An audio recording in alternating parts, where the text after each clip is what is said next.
Hello friends, Vijayalakshmi kitchen treasures ಅಡುಗೆ ಚಾನಲ್ಗೆ ಸ್ವಾಗತ.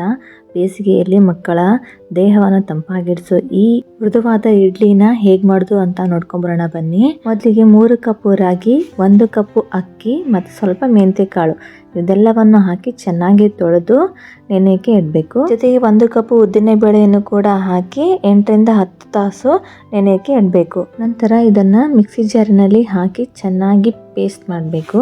ಇದನ್ನ ಒಂದು ಬೌಲ್ನಲ್ಲಿ ಟ್ರಾನ್ಸ್ಫರ್ ಮಾಡಿ ಪ್ಲೇಟನ್ನು ಮುಚ್ಚಿ ಓವರ್ ನೈಟು ರೆಸ್ಟ್ ಮಾಡಲಿಕ್ಕೆ ಬಿಡಬೇಕು. ನೀವು ಬೆಳಗ್ಗೆ ಎದ್ದು ನೋಡಿದಾಗ ಈ ಹಿಟ್ಟು ಫ್ಲಫಿ ಆಗಿ ಸಾಫ್ಟ್ ಆಗಿ ಇರುತ್ತೆ. ನಮಗೆ ಎಷ್ಟು ಕ್ವಾಂಟಿಟಿಯಲ್ಲಿ ಇಡ್ಲಿನ ಮಾಡಬೇಕು ಅದನ್ನು ಸಪ್ರೇಟ್ ಪಾತ್ರೆಯಲ್ಲಿ ತಗೊಂಡು ರುಚಿಗೆ ತಕ್ಕಷ್ಟು ಉಪ್ಪು, ಸ್ವಲ್ಪ ಸೋಡಾನ ಹಾಕಿ ಚೆನ್ನಾಗಿ ಕಲಸಿ ಇಡ್ಲಿ ಪಾತ್ರೆಗೆ ಹಾಕಬೇಕು. ಈ ಇಡ್ಲಿ ಪಾತ್ರೆಯಲ್ಲಿ ಒಂದು 15 ರಿಂದ 20 ನಿಮಿಷ ಸ್ಟೀಮ್ ಮಾಡಿದರೆ ಈ ಇಡ್ಲಿ ರೆಡಿ ಆಗುತ್ತೆ. ಇದು ತುಂಬಾ ಸಾಫ್ಟ್ ಆದ ರುಚಿಕರವಾದ ರಾಗಿ ಇಡ್ಲಿ ಈಗ ರೆಡಿ ಆಗಿದೆ.